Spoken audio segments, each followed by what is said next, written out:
Nah, bagaimana cerita di balik peristiwa yang menarik ini? Mari kita sambut Ngatawi Alsastro. Aduh, Mas Adi. Wih, ini masih bau-bau Roma ini, bau Vatikan. Terima kasih. Monggo, silakan duduk. Wah, hebat sekali.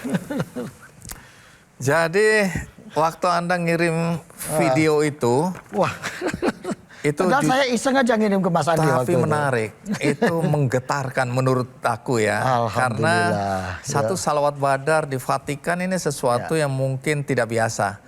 Saya nggak tahu di sebelumnya di luar sana apakah ada peristiwa yang sejenis, tapi yang saya tahu hari itu bagaimana orang Indonesia yang mengibarkan, karena ada bendera Indonesia juga ya, merah putih yang dikibarkan. Dan dengan pakaian yang menurut kita ini mewakili budaya bangsa kita, bersalawat badar. Jadi cerita sedikit, itu peristiwanya terjadi kapan? Jadi peristiwa itu terjadi pada hari Rabu, tanggal 4 Desember 2024. Karena pada saat itu memang grup musik Ki Ageng Ganjur sedang melakukan istilah kita roadshow, international roadshow yang ke-6. Karena kita memang setiap tahun kita keliling dunia untuk menyuarakan perdamaian dan persaudaraan lintas iman, sekaligus juga mengkampanyekan dialog lintas agama, lintas iman melalui kebudayaan. Nah, pas pada tahun ini kita kebetulan jadwalnya kita di Vatikan. Nah, dilalah itu bahasa Indonesianya susah diterjemahkan. Kebetulan ujuk-ujuk kebetulan pas kita di Vatikan kita sebetulnya nggak berharap bisa ketemu paus karena itu terlalu tinggi bagi kami. Yang penting kita bisa menyampaikan, menyuarakan perdamaian, persaudaraan lintas iman di pelataran Basilika itu, Mas. Nah, karena memang setiap Rabu kan ada acara audiensi umum istilahnya, di mana Bapak Paus keliling menyapa umat seluruh dunia yang hadir. Nah, kita pengen di saat itu kita hadir di situ bisa menyuarakan tentang perdamaian, persaudaraan lintas iman itu. Jadi yang bersalawat hari itu siapa itu persisnya?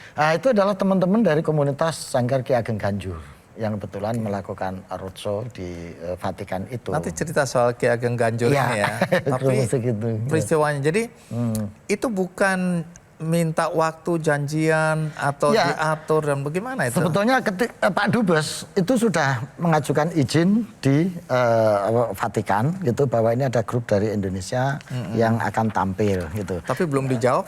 Belum dijawab karena memang jawaban itu biasanya memang pada malamnya. Jadi kalau hari Rebu itu acara audiensinya, malam Rabu itu baru dijawab dan kita dapat jawaban itu jam 10 malam.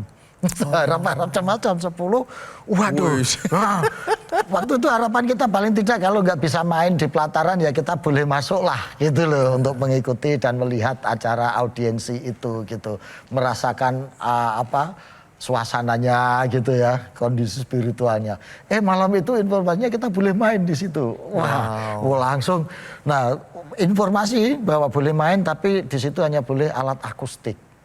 Padahal Ganjur kan biasanya komplit ya Mas ya, akustik, terus elektrik. Akhirnya kita, kalau gitu kita harus mengaransemen lagu-lagu yang hanya bisa diiringi akustik. Jam 4 subuh kita bangun Mas, bikin aransemen yang akan kita mainkan pagi itu. Gitu. Jam 4 subuh dan kita harus berangkat jam 7, 5 derajat kita tembus. Udah kebayang gitu. Udah saking senengnya kita. Sampai di situ, itu umat sudah banyak berdatangan gitu ya.